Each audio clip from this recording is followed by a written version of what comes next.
a place like this, it's kind of a collaboration with the neighborhood.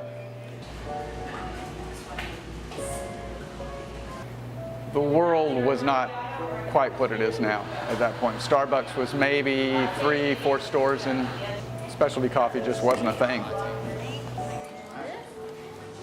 Started in the coffee business, officially opened in October of '91 in Raleigh.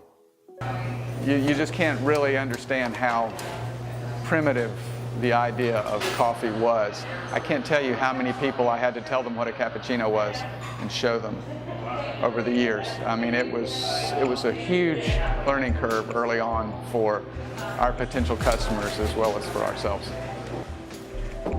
I was still working full-time. We had no cash flow. We had no idea what we were doing. I was a layout man and an editor in the newspaper business. I worked for the News and Observer and for the Winston-Salem Journal. I would stay till I could leave, which would be between 1 and 1:30. Put the paper to bed and get up 8 or so and go to work, go start roasting coffee. Then I did everything. You know, it was my store.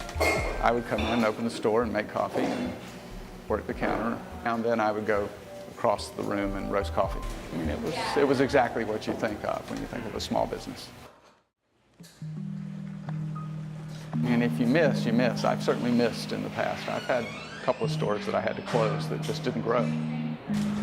I probably could have done better if I had imagined, you know, if I had been a little more forward thinking and gone out and found money and started a chain or something, but I don't work that way. The business of business isn't eternally interesting to me. It's more like the necessity that I have to look after to do the other things that I like. You know, I'm a present tense kind of person who just keeps my nose down and shows up every day. 20 years on, I sometimes wish maybe I'd looked in the other direction. Who knows? Who knows? I still put my nose down and show up every day.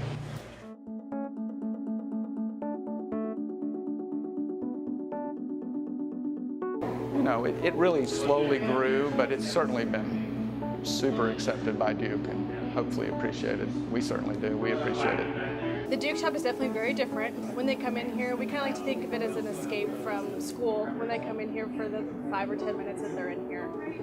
But I really like how it just gives you a view into campus and you kind of feel like you're in someone's living room, but you can also look into the main plaza and feel like you're a part of the whole campus life. So it gives you a little feeling of seclusion but involvement, home away from home. So yeah, that's why I come here.